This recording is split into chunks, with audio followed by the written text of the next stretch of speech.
మన ప్రభువును ప్రియరక్షకుడునైన యేసుక్రీస్తు శక్తిగల నామంలో మీ అందరికీ శుభములు. ప్రియమైన దేవుని బిడ్డలారా, మరి ఎలా ఉన్నారు?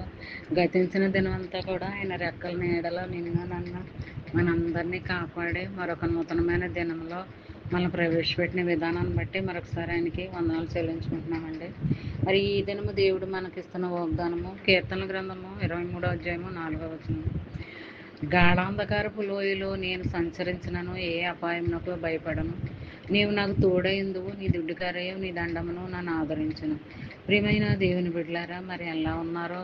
మరి దేవుడు ఆదరణకరమైన వాగ్దానం మొదటి జామునే మనకి ఇస్తున్నాడంటే అది దేవుని యొక్క కృప కాపుదలనండి. మరి గాఢాంధకారపు లోయలో నువ్వెక్కడున్నా, ఏ గాఢాంధకారపు లోయలో ఉన్నా, మరి నిరీక్షణ లేని ఆ దూరం గుండా నువ్వు ప్రయాణం చేస్తున్నా, మరి నువ్వు ఎక్కడ సంచరిస్తున్నా, ఏ ప్రయాణం గుండా నువ్వు వెళ్తున్నా, ఏ దారి గుండా ఉన్నా, అది ఇరుకు మార్గమా విశాల మార్గమా, అది ఎక్కడికైనా సరే అందులో నీకు అపాయం అనేది రాకుండా నేను నిన్ను కాపాడుతానని ప్రామిస్ చేస్తున్నాడండి ఇందులో. మరి అంతే కదండి, నేను నీకు తోడై ఉంటాను అని అంటున్నాడు. నా దుడ్డుకర్ర నీ దండము నన్ను ఆదరించనని అంటున్నాడు.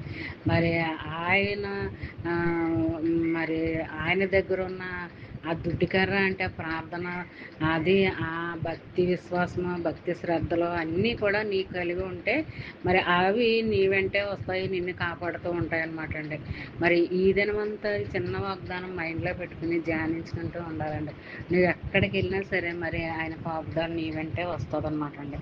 మరి ఈ చిన్న వాగ్దానం మైండ్లో పెట్టుకుని ధ్యానించుకుంటూ ఉంటే ఆ దినం రావాల్సిన దేవుని ఆశీర్వాదాలు దేవుడు నీకు ఎంతగానో అనుగ్రహిస్తాడనమాట అండి.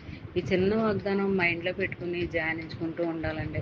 మరి అలాగా చదువుకుంటూ ధ్యానించుకుంటూ మరి దేవుని మాటలు గుర్తు చేసుకుంటూ జ్ఞాపకం చేసుకుంటూ ఉంటే మరి నువ్వు ఎంతగానో ఆ దినమంతా దీవించబడతావు, ఆశీర్వదించబడతావు. బయటకు వచ్చినప్పుడు దీవించబడతావు, లోపలికి వెళ్ళినప్పుడు దీవించబడతావు అన్నమాట. మరి అలాంటి దీవెనకరమైన ఆశీర్వాదకరమైన వాగ్దానాలు ఎప్పుడు కూడా మరి సమయం ఆయనకి ఇస్తూ మరి వాక్యానుసారంగా నడుచుకోవాలన్నమాట అండి. ఆజ్ఞానుసారంగా జీవించాలి, జ్ఞాపకం చేసుకుంటూ ఉండాలి.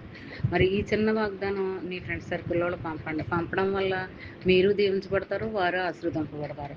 మరి ఈ రోజంతా ఈ వాగ్దానం నీ పక్షంగా నా పక్షంగా నెరవేర్పు కలగాలని కోరుకుంటూ గాడ్ బ్లెస్ యూ.